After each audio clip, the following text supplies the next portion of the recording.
Salut les gars, j'espère que vous allez tous très bien. Alors les gars, bienvenue dans cette nouvelle vidéo débrief.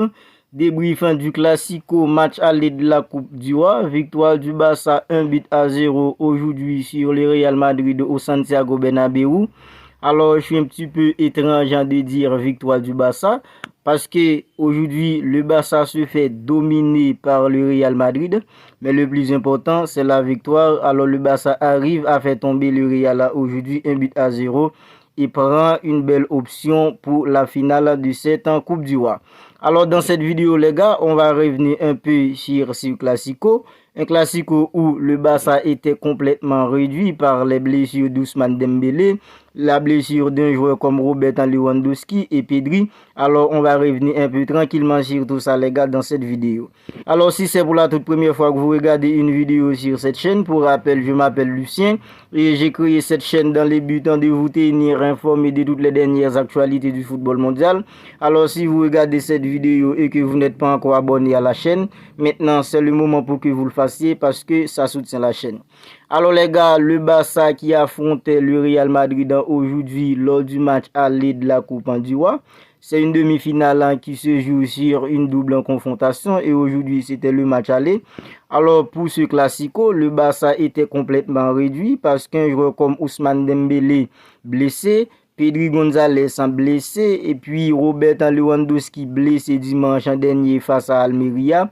Alors le Barça était complètement réduit et ce Classico paraissait un petit peu compliqué pour le Barça. Mais Xavi Hernandez a fait un choix un petit peu étonnant aujourd'hui en décidant de jouer bas face au Real Madrid. Le plus souvent, c'est le Barça qui domine le jeu face au Real Madrid. Mais aujourd'hui, c'était l'inverse entre le Barça et le Real Madrid. Alors, le Barça était dans un schéma de 4-3-3 avec Marc-André ter Stegen dans le but. Dans l'axe, Jules Koundé accompagné de Marcos Alonso à la place d'Andreas Christensen parce que ce dernier était absent pour ce Classico. À droite, Ronald Araújo. À gauche, Alejandro Balde. Au milieu, c'était Sergio Busquets accompagné de Frenkie de Jong et Franck Kessié. Puis devant, Rafinha, Ferran Torres et Gavi. Alors, dans l'entame du match aujourd'hui, je pense que c'était étonnant pour nous, les fans, pour tous les fans du Barça, parce qu'on avait vu que Xavi Hernandez avait décidé de ne pas prioriser la possession du ballon aujourd'hui. En fait, on le comprend parce que c'était une équipe barcelonaise complètement réduite et parce que Xavi n'avait pas un joueur comme Pedri González. Pedri González qui est censé la plaque tournante de cette équipe. Il n'y avait pas aussi un joueur comme Ousmane Dembélé. Ousmane Dembélé est le joueur le plus proférateur qu'avec le Barça cette saison et le Barça n'avait pas aussi son vrai neuf qui est Robert Lewandowski et à cause de ça le Barça était complètement réduit et Xavi avait décidé de jouer bas et de ne pas aller s'exposer face à une équipe madrilène qui a un joueur très technique qui est Vinicius Junior, un joueur comme Karim Benzema. En fait, que ce soit au milieu et en attaque, le Real Madrid a des joueurs qui peuvent faire la différence à tout moment. C'est des joueurs qui sont très dangereux et très techniques. Ce sont des joueurs qui peuvent faire basculer un match à tout moment. Et aujourd'hui, le choix des Xavi a payé parce que malgré le Barça se fait dominer par le Real Madrid dans le jeu, dans l'intensité et dans la technicité, mais le plus important, c'est le Barça qui arrive aujourd'hui à prendre une option très intéressante, une option très capitale, pour la finale de cette Coupe du Roi. Alors, en première mi-temps, Real avait complètement la possession du ballon sur le Barça, mais malgré ça, c'est le Barça qui a réussi à ouvrir le score sur le Real Madrid avec un autobut de Eder Militão après une frappe d'un joueur comme et ce qui paraît étonnant, en première mi-temps, malgré la grosse domination du Real Madrid, en fait, le Real Madrid n'avait pas réussi même un seul tir cadré dans cette première mi-temps. En fait, à la pause, le Barça mène déjà 1-0 et en seconde mi-temps, le Barça continue de faire ce qu'il faisait en première mi-temps. Ne pas aller s'exposer face à une équipe madrilène qui est très dangereuse.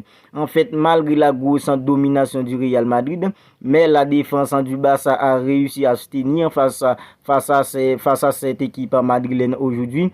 Et Marc-André ter Stegen était aussi présent aujourd'hui. Un joueur comme Gavi, il a dépensé beaucoup d'énergie aujourd'hui. Franck Kessié, la même chose. Frenkie de Jong, c'était le joueur qui se détachait un peu techniquement pour le Barça aujourd'hui, parce que non seulement il est technique, mais il a une capacité d'exécution très rapide et ça a beaucoup aidé le Barça aujourd'hui dans les transitions. Un joueur comme Ferran Torres, on l'a pas vraiment vu aujourd'hui à l'image de toute l'équipe, parce que le Barça ne jouerait pas, le Barça subit le match.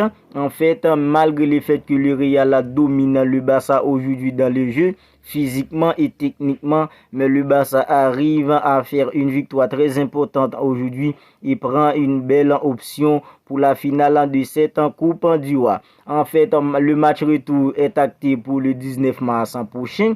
À ce moment-là, le Barça va récupérer un joueur comme Ousmane Dembélé, un joueur comme Pedri González, ni Robert Lewandowski, Andreas Christensen. En fait, s'il n'y a pas d'autres blessés, à ce moment-là, le Barça aura tous ces joueurs à disposition. Je pense que le match retour, c'est vrai, ce serait pas facile pour le Barça au Camp Nou, mais ce serait beaucoup plus facile qu'aujourd'hui. Ce serait différent à l'image du Barça qu'on avait vu aujourd'hui face au Real Madrid. Alors les gars, Barça arrive à faire tomber le Real Madrid aujourd'hui. Nous les fans du Barça, on est heureux, on est content. Alors on va en rester là pour cette petite vidéo débrief. Si elle vous a plu, n'hésitez pas à me le faire savoir en me laissant un commentaire et aussi un pouce bleu.